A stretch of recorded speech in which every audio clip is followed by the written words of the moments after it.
Whoa! Earthquake! Hey, Dr. Divin here. Does the word earthquake scare you?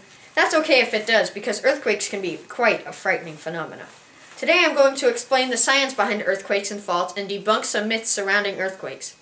And finally, at the end of this amazing scientific presentation, I will play a short video that will prepare you for an earthquake.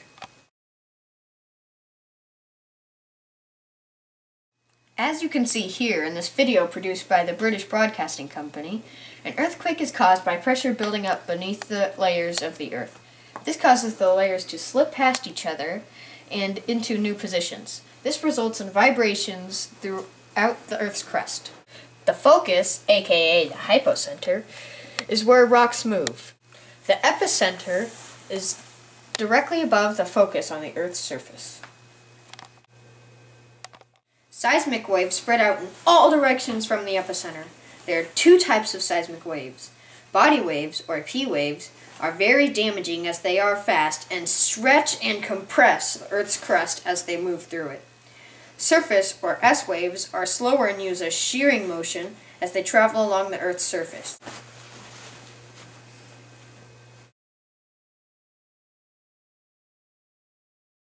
Next, we are going to talk about faults and plate tectonics because most major earthquakes occur along faults, such as the San Andreas that runs from Southern California to San Francisco. Earthquakes occur along fault lines and are a result of the shifting of the tectonic plates. The tectonic plates rest on the molten interior of the Earth's crust called the mantle. The mantle is in constant motion, so the tectonic plates are too. This video illustrates what I just told you.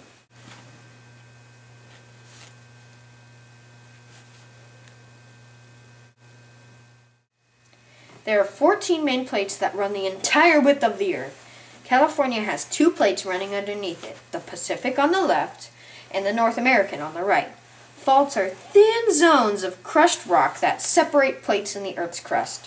When rocks slip against each other, an earthquake occurs. There are three types of faults.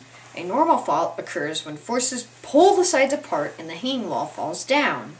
This video, courtesy of the U.S. Geological Surface, aka USGS, shows the motion of a normal fault.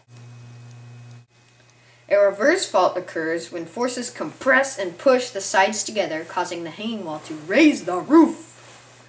Again, a video courtesy of the USGS showing the motion of a reverse fault. And finally, a strike-slip fault happens when the plate walls are forced either to the left or the right laterally. Thank you, USGS, for your wide array of videos. This is the last one of a strike-slipped fault motion.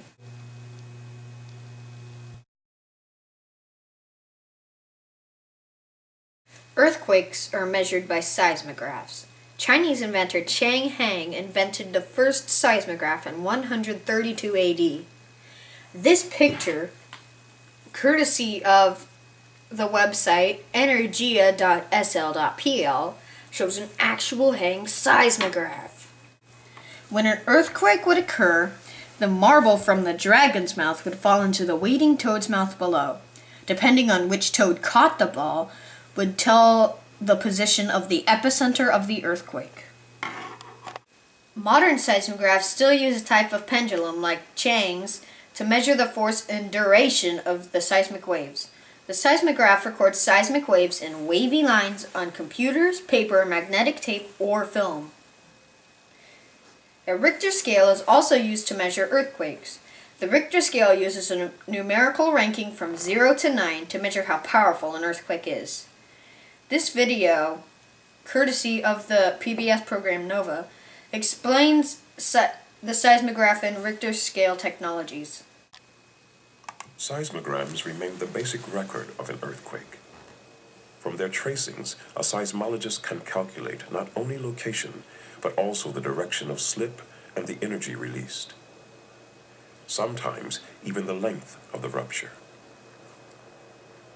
The amplitude of the largest wave is measured to determine the magnitude of the earthquake on the scale developed by Charles Richter. Because the range of energy release is vast, the scale is logarithmic. The difference between a magnitude 6 and 7 is 10 times. between 6 and 8, 100 times.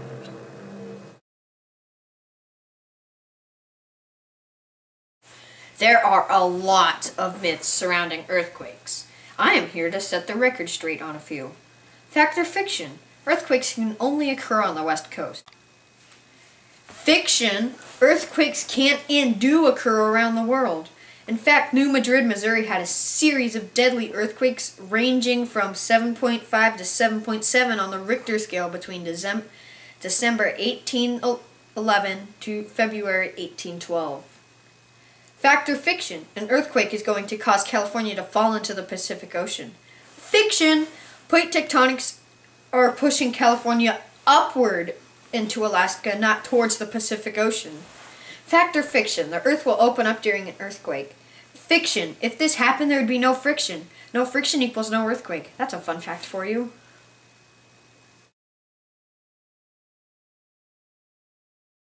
Now for your viewing pleasure and potential life-saving information, please enjoy this earthquake preparedness video produced by the USGS.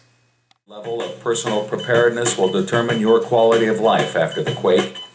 It's a good idea to have a fire extinguisher, a first aid kit, and enough water for each person in your household to have at least 1 gallon of water a day for 3 days.